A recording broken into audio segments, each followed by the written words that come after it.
Bismillahirrahmanirrahim. Assalamualaikum warahmatullahi wabarakatuh. Waalaikumsalam warahmatullahi wabarakatuh. Ya, perkenalkan saya Nur Afi Fatmawati bersama dengan anggota kelompok saya Rendita Ismiati dan Mbak Levana Felinsiatian Tanriono. Pada hari ini akan mempresentasikan tugas kami mengenai aliran mazhab di dunia Islam. Sebelumnya izinkan saya untuk share screen dulu.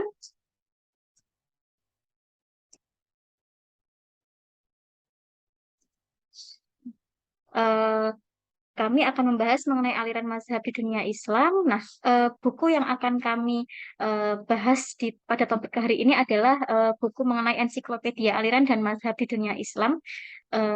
Di buku ini sudah bagus sekali. Kami sudah membaca beberapa materinya dan itu sangat-sangat menarik gitu. Namun mohon maaf nanti kalau seandainya dalam presentasi kali ini mungkin akan lebih banyak teksnya karena eh, di dalam buku ini membahas mengenai sejarah mazhab di dunia Islam seperti itu. Nanti akan ada beberapa aliran Islam yang akan kami bahas yang tentunya adalah bab-bab yang cukup menarik dan yang berkaitan dengan Islam zaman sekarang. Gitu. Nah, yang pertama kami akan membahas mengenai Islam Ahlus Sunnah. Ini adalah Islam kelompok Islam yang apa namanya masih ada hingga sekarang. Eh, Ini adalah sebutan bagi setiap orang-orang yang mengikuti sunnah dan jamaah. Jamaah yang dimaksud di sini adalah mayoritas umat Islam, tapi tidak berafiliasi dengan sekte-sekte Islam lainnya, gitu. Karena di Islam itu kan banyak sekali sekte-sekte pada zaman setelah Rasulullah kan banyak-banyak sekte yang bermunculan seperti itu.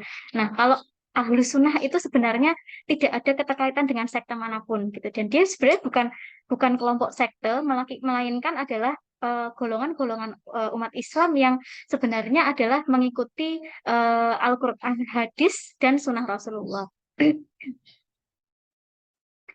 Ahlus Sunnah itu meyakini paham ru'yatullah, di mana Allah bisa dilihat pada hari kiamat, meyakini itu dan dengan mata tanpa menyerupakan atau meniadakan. Jadi mereka meyakini bahwa nanti di hari akhir itu kita semua akan bisa melihat Allah dan mereka juga meyakini adanya kebangkitan kubur, adanya hari kebangkitan, kemudian pertanyaan kubur, telaga, sirot, syafaat, ampunan, dan semua dosa kecuali dosa syirik kepada Allah.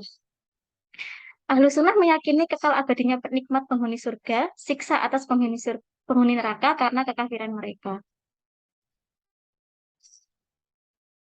Nah, ahlu sunnah ini mewajibkan untuk apa namanya mengikuti sholat Jumat di belakang para imam dan berlepas diri dari ahli sesat. Mewajibkan menggali hukum syariat dari Al-Quran, Sunnah, Ijma, dan para sahabat.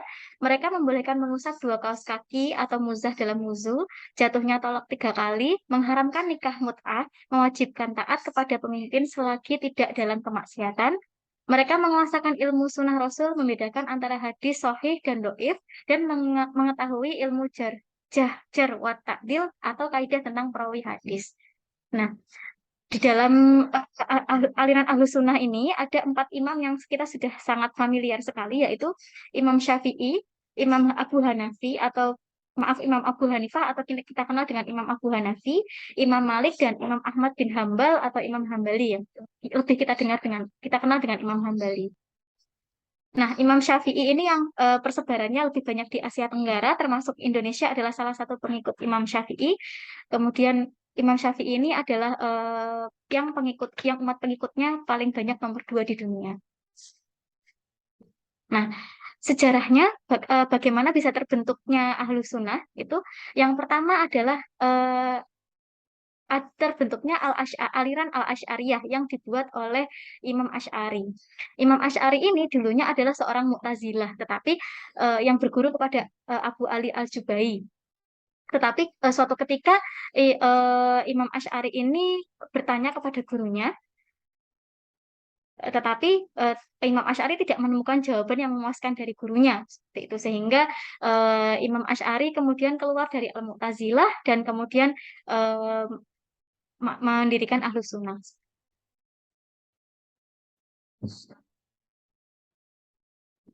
Nah, setelah Imam Asy'ari meninggalkan gurunya, kemudian masuk ke Ahlus Sunnah, itu Imam Asy'ari berguru kepada Ibnu Kilab dan mengikuti manhajnya dalam permasalahan sifat-sifat Allah dan permasalahan qadar. Ia mengikuti pendapat tentang zat yang berbuat dan memilih, meninggalkan pendapat tahsin atau menghukumi baik dan takbih menghukumi buruk berdasarkan akal semata, bahwa ilmu-ilmu meski didapat dari hasil akal adalah tidak wajib dan tidak wajib mencarinya kecuali dengan syariat.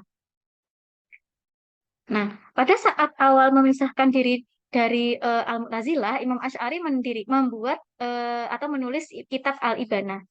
Nah, setelah konflik dengan Al-Mu'tazilah mulai mereda, Imam Asy'ari menuliskan kitab Al-Lumah. Al-Ibanah itu berisi tentang hujah akidah terbesar dalam Islam yang beraliran Sunni, aliran Islam Sunni seperti itu. Nah, kitab ini berisikan tentang ringkasan akidah yang memaparkan madhab dan format terakhirnya. Imam Asy'ari menjelaskan mazhabnya dalam kitab ini di mana ia berkata, kami mengembalikan apa yang kami perdebatkan kepada kitab suci Tuhan kami, sunnah Nabi dan eh, ke- sunnah Nabi kami dan ijma umat Islam serta apa yang berjalan sesuai dengan makruhnya. Kami tidak mengada-ngada dalam urusan agama Allah yang tidak diizinkan bagi kami dan kami tidak mengatakan terhadap Allah apa yang tidak kami ketahui. Jadi bisa kita simpulkan Imam Asy'ari di sini atau ahli sunnah ini mengembalikan segala sesuatu permasalahan Islam itu kepada Al-Quran, hadis, dan ijma. Jadi pertama kita melihat dari Al-Quran dulu bagaimana dasar hukumnya di Al-Quran. Ketika di Al-Quran tidak ada, maka kita lihat rujukannya di hadis atau sunnah Rasulullah. Ketika tidak menemukan rujukan di sana, maka kita melakukan ijma. Kalau ijma tidak ditemukan juga, maka kias. Nanti saya akan jelaskan satu-satu perbedaan masing-masing empat dasar hukum ini di slide berikutnya. Nah, Imam Asy'ari memperkuat pertalian hubungannya dengan para sahabat Nabi, tabi'in, ahli hadis, terutama Imam Ahmad bin Hambal. Mazhabnya adalah mazhab al-hadis yang berbicara sesuai dengan ahlu sunnah dan membantah orang-orang yang berseberangan dari orang-orang yang menyimpang dari dan ahli bid'ah. Pengikut Imam Asy'ari adalah hal sam'iyat yang setuju bahwa yang dibawa Rasul tentang hal gaib adalah benar dan wajib diimani.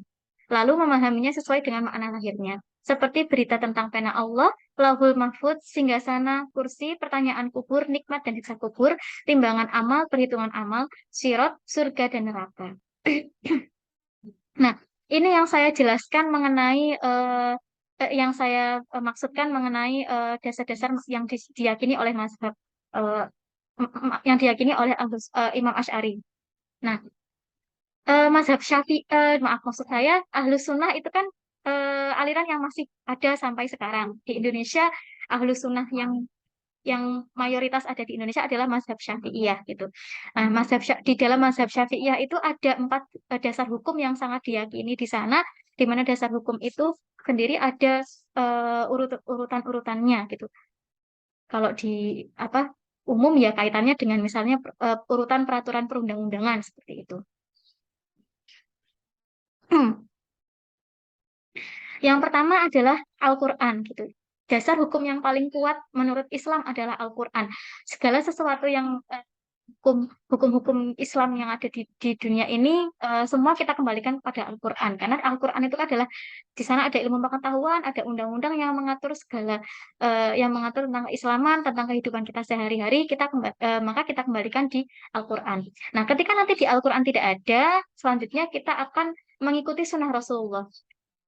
Ah, dalam keseharian Rasulullah, beliau selalu bersabda atau apa namanya kalau bahasa Jawanya ngendiko itu itu yang kita jadikan sebagai dasar-dasar hukum Islam seperti itu. Nah, ketika itu tidak ditemukan di zaman Al-Quran, maaf maksud saya ketika tidak ditemukan di Al-Quran dan ketika tidak ditemukan di Sunnah Rasulullah, maka kita ke ijma. Ijma itu adalah pendapat atau maaf kesepakatan dari para sahabat Nabi, kesepakatan para ulama-ulama besar. Nanti ketika kita tidak menemukan jawabannya di Al-Quran dan Sunnah Rasul, nanti ulama-ulama itu akan bersepakat, akan membuat seperti akan berunding seperti itu, sehingga menemukan solusi untuk permasalahan yang tidak ditemukan di Al-Quran dan Sunnah Rasul. Nah, ketika di ijma juga tidak menemukan jawaban, kemudian nanti kita ke kias. Kias itu atau salah satunya adalah istihsan, yaitu fatwa atau argumen atau fakta yang dapat diterima untuk untuk maslahat orang banyak. Contoh misalnya di Indonesia itu ada organisasi yang disebut MUI atau Majelis Ulama Indonesia. Nah, MUI mengeluarkan fatwa, mengeluarkan pendapat, argumen. Nah, itu adalah yang disebut dengan kias. Nah, jadi jelas nggih urutannya adalah urutan apa sumber hukum yang paling bisa dipercaya adalah Al-Quran, yang kedua Sunnah Rasulullah, yang ketiga ijma, dan yang keempat adalah kias. Yang paling lemah hukumnya adalah kias. Nah, sejarah mazhab Syafi'i ini pertama berawalnya di Mesir, kemudian menyebar di beberapa negara di seluruh dunia, termasuk salah satunya di Asia Tenggara yang masuk ke Indonesia. Mazhab Syafi'i ini adalah mazhab yang terbesar kedua setelah mazhab Hanafi. Nah, dulu Imam Syafi'i menuliskan kitab Ar-Risalah dan mazhab Syafi'iyah ini diasumsikan sebagai mazhab yang paling konservatif karena ilmu pengetahuan tentang Islam di sini sangat berkembang pesat. Seperti itu. Kira-kira ringkasan mengenai Ahlus Sunnah selanjutnya akan dijelaskan oleh Mbak Levana. Silakan Mbak Levana. Ya, baik. Terima kasih atas waktunya. Selanjutnya saya akan menjelaskan tentang kelompok Azaidiyah, di mana kelompok Azaidiyah ini dia memiliki keistimewaan daripada banyak kelompok Islam yang lain, di mana tokoh-tokohnya adalah mujahidin atau para pejuang, tidak rela kezaliman, mengorbankan jiwa dan segala yang berharga yang mereka miliki demi melawan para penguasa yang mereka yakini zalim. Kelompok ini merupakan para ulama yang memberikan kontribusi besar di berbagai bidang ilmu pengetahuan dan merupakan kelompok Syiah yang paling dekat dengan Ahlu Sunnah. Mereka tidak terjerumus dalam sikap ekstrim dan penyimpangan sebagaimana kelompok Syiah yang lain.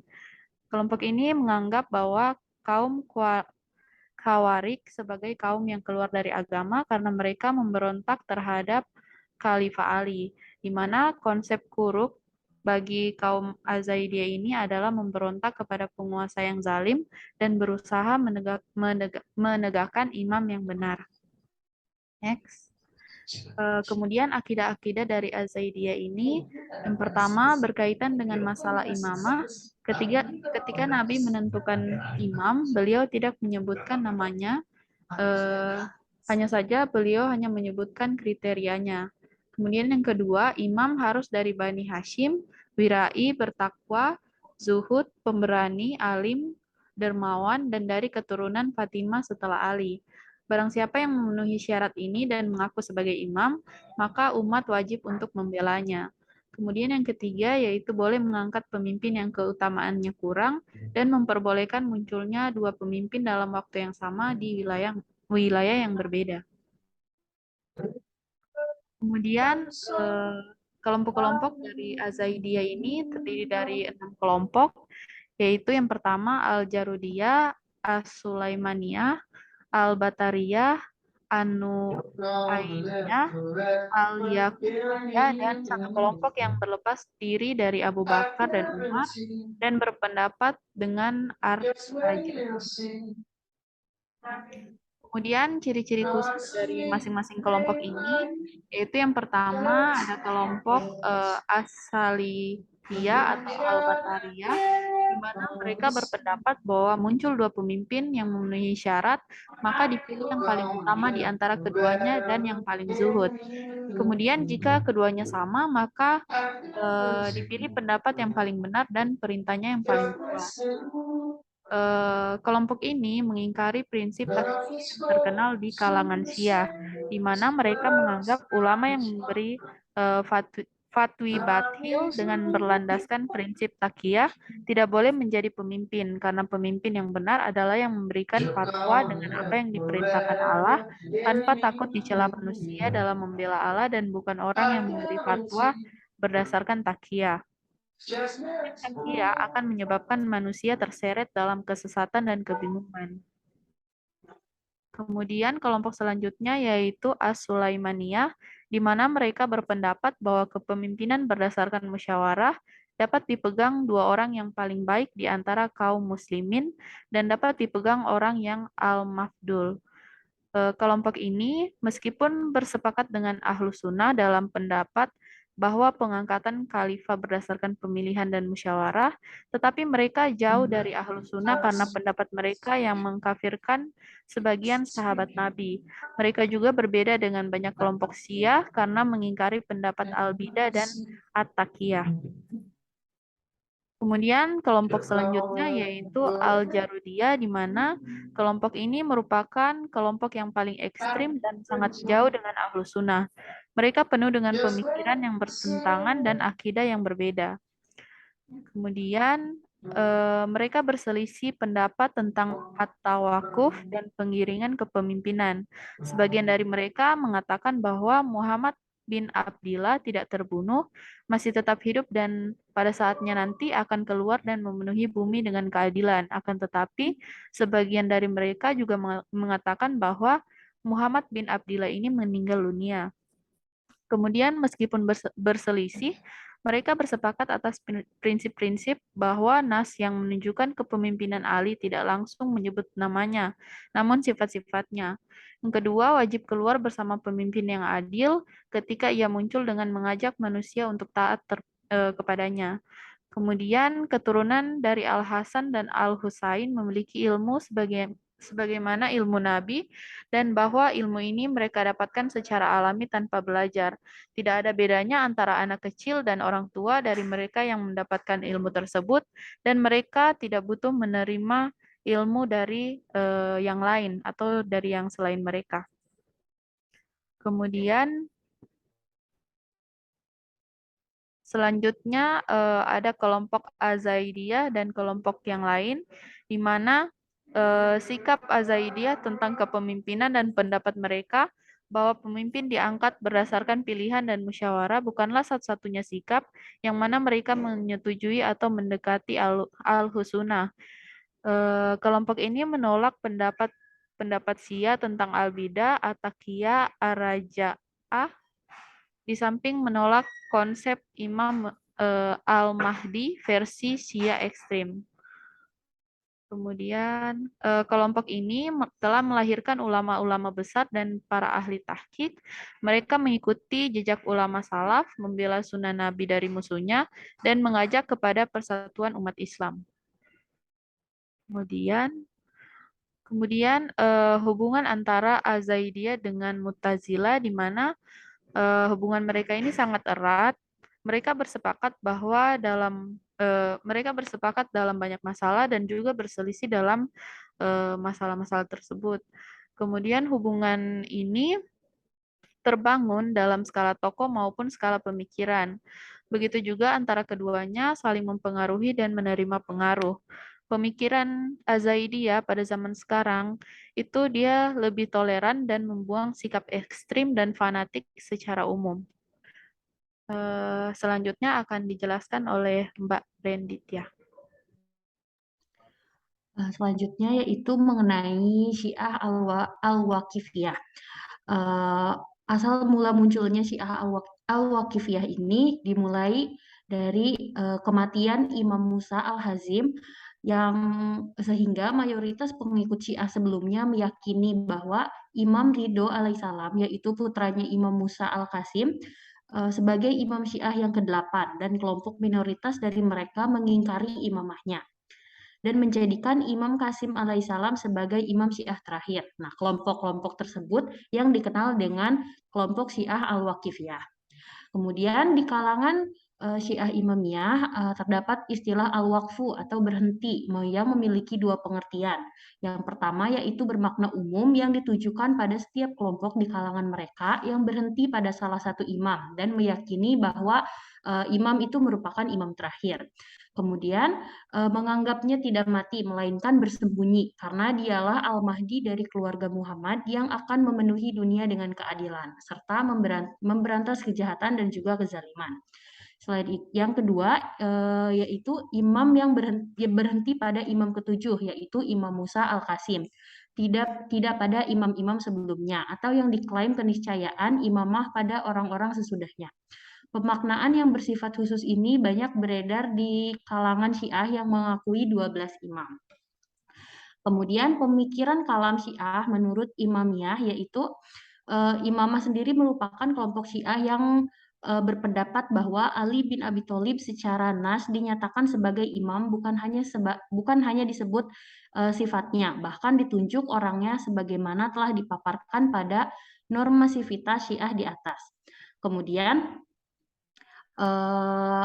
masing-masing dari Syiah masing-masing dari pengertian Syiah menurut Syiah Imamiyah sendiri memiliki konsep tentang ilmu kalam yang berdasarkan pemahaman masing-masing mengenai imamah. Pokok-pokok paham mereka dapat disimpulkan sebagai berikut. Yang pertama, terdapat hak kekhalifahan sesudah Rasulullah adalah Ali bin Abi Thalib. Karena itu kekhalifahan Abu Bakar, Uman, dan Utsman bukan hak mereka. Yang kedua, khalifah dalam istilah iman harus ditunjuk oleh Nabi. Yang ketiga, imam adalah masum, tidak berdosa dan tidak boleh diganggu-gugat. Dalam konteks tulisan tersebut, penulis fokus untuk membatasi pembahasan hanya pada pemikiran dalam Syiah Isna Asyariyah. Next, Mbak. Selanjutnya ada faktor-faktor yang memicu dari kemunculan Syiah Al-Waqifiyah. Yang pertama, kelompok Al-Waqifiyah ini sudah tersebar sejak dahulu kala, dilanjutkan oleh Syiah Isna Al-Syariah hingga sekarang. Mereka menghentikan imamah pada Imam Hasan Al-Kasari, yaitu imam yang ke-11.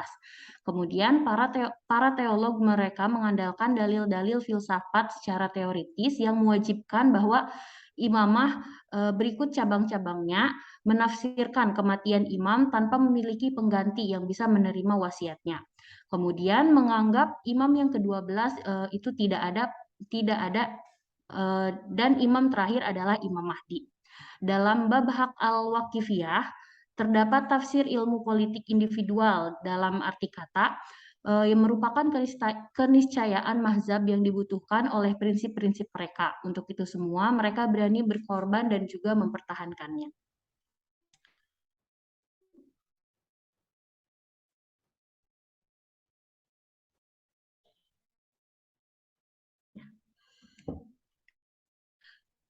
Sekian yang dapat kami sampaikan. Apabila ada yang ingin ditanyakan, boleh ditanyakan di kolom komentar. Terima kasih. Assalamualaikum warahmatullahi wabarakatuh.